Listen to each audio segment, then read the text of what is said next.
bertanya, apakah harus kuliah S2 dan S3 yang linear untuk menjadi dosen? Nah, tapi sebelumnya jangan lupa klik subscribe dan turn on notification biar kamu selalu dapat informasi terbaru dari video-videoku selanjutnya.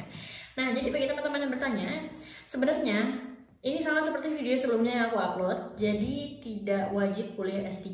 Nah, tapi kalau misalnya kamu mendapatkan kesempatan untuk kuliah S3 sajalah dengan bidang yang linear. Jadi gini, kalau kamu memang berencana untuk menjadi akademisi, peneliti, atau pengajar, ya berkarir di situ udah jelas banget. Aku pengen berkarir di bidang ini. Nanti ada rencana pengen jadi guru besar, jadi dosen sebagai karir utama seumur hidup. Maka ambillah kuliah S2 dan S3 yang linear. Tapi kalau enggak linear juga nggak apa-apa. Nah, perlu diperhatikan sebenarnya untuk menjadi dosen cukup kuliah S1 dan S2 yang linear. Nah, nanti S3-nya itu sesuai dengan di mana kamu pengen melanjutkan, di mana kamu pengen berkarir. Jadi gini deh, aku sempat mendapatkan jawaban dari dekan 3 aku saat dulu aku mau melanjutkan kuliah S2. Nah, waktu itu aku tanya gini, kalau misalnya aku kuliah S1-nya teknologi pangan nih, terus udah itu aku berencana S2 ngambil psikologi, terus nanti bisa nggak sih jadi dosen? Terus beliau menjawab seperti ini, kalau misalnya kamu S1 sama S2-nya nggak linear, nanti S2 sama S3-nya yang harus linear untuk bisa menjadi dosen. Nah, tapi kalau misalnya S1 sama S2 mulai linear, itu udah cukup untuk mulai berkarir langsung menjadi dosen. Nah, jadi kamu bisa pertimbangin nih, sekarang kamu S1-nya apa?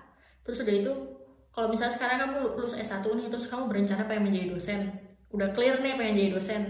Nah, kamu tinggal mencari tahu kamu minatnya pengen menjadi dosen apa. Nah, itu nanti akan menentukan kamu S2-nya di mana.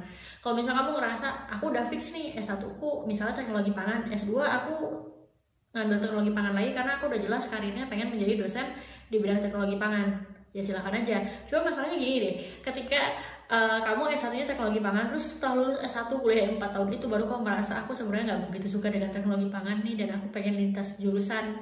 Nah, itu tuh yang biasa jadi kebingungan. Nah, kalau misalnya kayak gitu, saranku adalah kamu jangan menghabiskan waktu untuk lanjut kuliah lagi di bidang yang sama kalau misalnya kamu nggak suka, karena itu nantinya akan menjadi karir seumur hidup kamu. Kalau kamu lulus S1 teknologi pangan dan kamu di situ baru menyadari, aku sebenarnya tuh nggak suka teknologi pangan sih, aku sukanya pengen bidang apa ya, misalnya psikologi kayak gitu. Ya udah kuliahlah psikologi untuk S2-nya, terus nanti lanjut kuliah S3 lagi psikologi, jadi linear. Nah, dosenku pernah bilang yang disebut linear itu bukan antara S1 ke S2 tapi S2 ke S3. Itu kalau misalnya kamu pengen berkarir sebagai dosen ya. Jadi it's okay kalau misalnya S1-mu nggak linear tapi S2 sama S3-mu harus linear nantinya. Oke, semoga ini menjawab apakah S2 dan S3 harus linear untuk menjadi dosen. Jauh lebih baik ketika linear.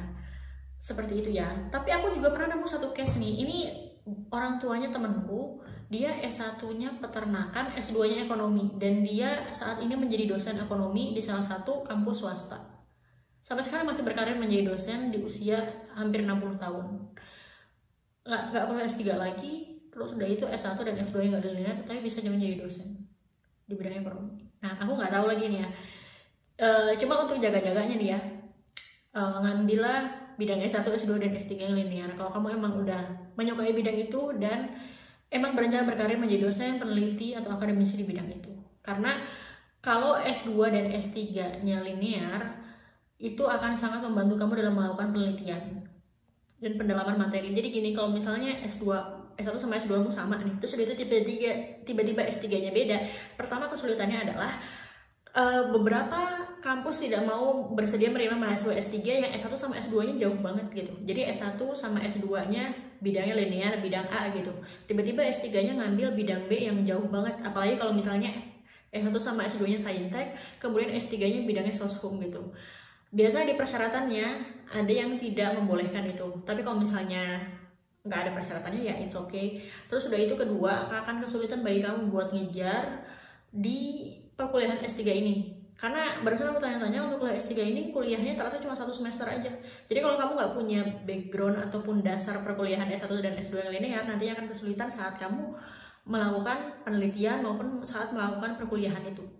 Nah, terus udah itu kalau misalnya ada pun matrikulasi, menurutku matrikulasi paling beberapa SKS, kalau kamu nggak punya dasarnya itu akan kesulitan, kecuali memang kamu udah melakukan riset sendiri, terus udah itu juga udah mendalami bidang tersebut, misalnya kamu punya pengalaman kayak volunteer di bidang itu, atau kalau nggak kamu bekerja di bidang itu, misalnya lulus S1 plus S2 kamu bekerja dulu di bidang itu, mungkin menjadi dosen di bidang, nggak bisa juga sih jadi dosen, mungkin kamu kerja di suatu institusi yang bukan dosen ya, terus udah itu bidangnya beda dengan bidang S1 sama S2 mu, terus setelah kamu bekerja di situ 5-10 tahun, kamu ngerasa aku suka nih bidang ini meskipun gak relevan dengan S1 sama S2 aku, terus kamu berpikir aku pengen nih S3 di bidang sesuai dengan tempat kerjaku, tapi nanti setelah lulus S3 aku pengen jadi dosen, ya bisa seperti itu biasanya ada